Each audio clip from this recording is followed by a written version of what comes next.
Welcome to part 5 of how to set up your Haas robot package. I'm Corey Sullivan, and in this video, we'll learn how to use the Unload Part tab to remove our finished parts from the machine. The first row on the Unload Part tab is Finished Part Work Holding. Here you'll need to select the work holding you want to pick up your finished part from. On a lathe, you'll be able to select the main spindle chuck or the secondary spindle chuck if you have one. On a mill, you can select any vise set up on the Work Holding tab. Select the work holding you'll be unloading your finished part from on the Finished Part Work Holding row.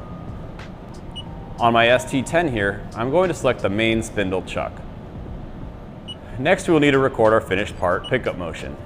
The finished part pickup motion will start from the end of the ready motion file and end with the robot grippers centered around the finished part in the work holding selected on the Finished Part Work Holding row. Press F2 to open the recorder to begin recording our finished part pickup motion. Before recording any positions, make sure your tool frame, user frame, and coordinate type are set correctly. For the finished part pickup motion file, I recommend setting the coordinate type to Cartesian to make the robot move in a linear motion when picking up your finished part. This will make it easier to pull your part straight out of the work holding. The first thing we need to record in our motion file will be a speed for the robot. I'm going to set my robot speed to 10 inches per second. Now we will begin recording positions for the robot to move to.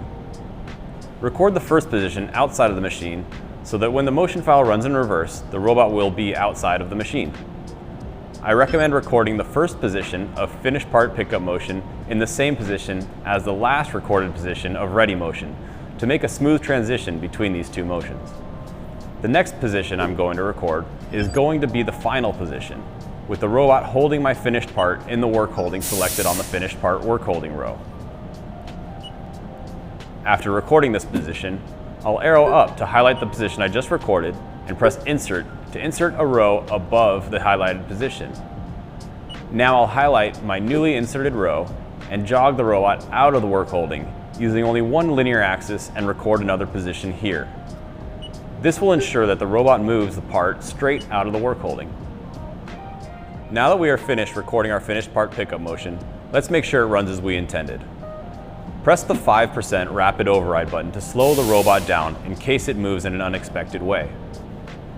Now highlight the first point in your finished part pickup motion file, press Run on the touchscreen of the remote jog handle, then press and hold F2 and select Run Selected. The robot will move from the second position it is currently at to the first position.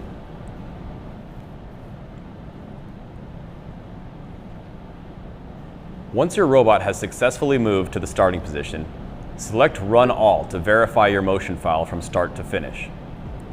Since I am using a single gripper and have single table selected for my finished part drop-off method, the only thing left to do is to set my drop-off location. With the robot at the final position of finished part pickup motion, I'll clamp the grippers on my part, then unclamp the work holding. With my finished part now held in the grippers, I'm going to run my finished part pickup motion in reverse to bring my part out of the machine. Now I'll run my ready motion file in reverse to bring my part back to the parts table.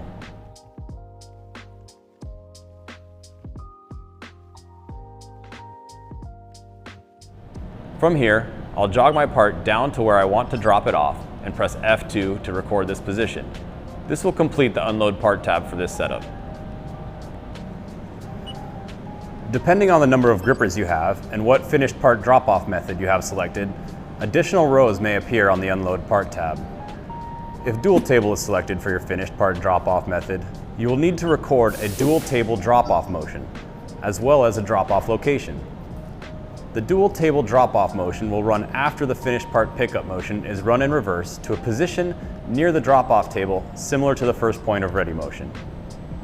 The robot will then move to a position above the drop-off table that is offset from your drop-off location by the same amount as your above table location to your initial pickup location. You can think of this as the above table location for the drop-off table. The robot will then move to the drop-off location to drop off your part, then run all of this in reverse to get back to the ready location before returning to pick up the next piece of stock. If single point is selected, you will need to record a single point drop-off motion. The single point drop-off motion will run after the finished part pickup motion is run in reverse. The robot will run single point drop-off motion, then unclamp the grippers to release the part, then run in reverse to get back to the ready location before returning to pick up the next piece of stock. Over here on our VF2SS, we have dual grippers installed, so we will have 2 additional motion files to create: gripper swap motion and load after swap motion. When 2 grippers are equipped, the robot will pick up a second piece of stock with the raw gripper while the first is machining.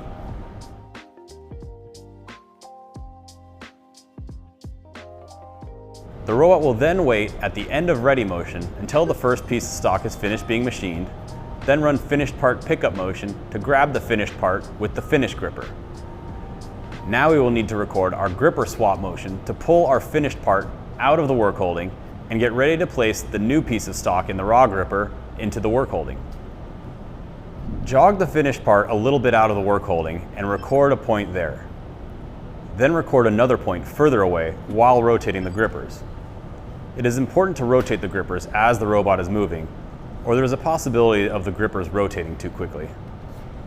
The longer the distance the robot travels while rotating the grippers, the slower the grippers will rotate. This is the last point for gripper swap motion.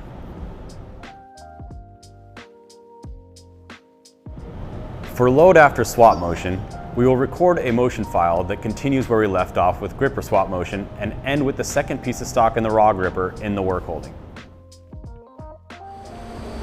Over here on our VF4SS with Haas Robot Package 2, we have a regrip station to demonstrate a part flip. If part flip is enabled on the template tab, there will be a row for a part flip motion on the unload tab, as well as rows for program 1 and program 2 on the run job tab. Part flip motion is a unique motion file in that you will need to record everything, including auto door opening and closing, gripper clamping and unclamping, and work holding clamping and unclamping. Part flip motion will run after the part program set on the program 1 row of the run job tab is complete. The robot will be waiting for program 1 to complete at the last position of ready motion. First, we will make sure our tool and user frames are set correctly, then record auto door open. Next, we will set a speed for the robot and begin recording positions to pick up the part. When the robot is positioned to pick up the part, record gripper clamping and work holding unclamping. From here, we will record positions to get the robot to place the part on the flipping station, regrip the part from the other side, then place the part back into the work holding. Then move the robot back to the last position of ready motion and record a position there. Lastly, we will need to record an auto door close. It is possible to place a flip part in work holding other than the one picked up from. For example, I could machine a dovetail on the vise on the table, then place it in the vise on the rotary after flipping it.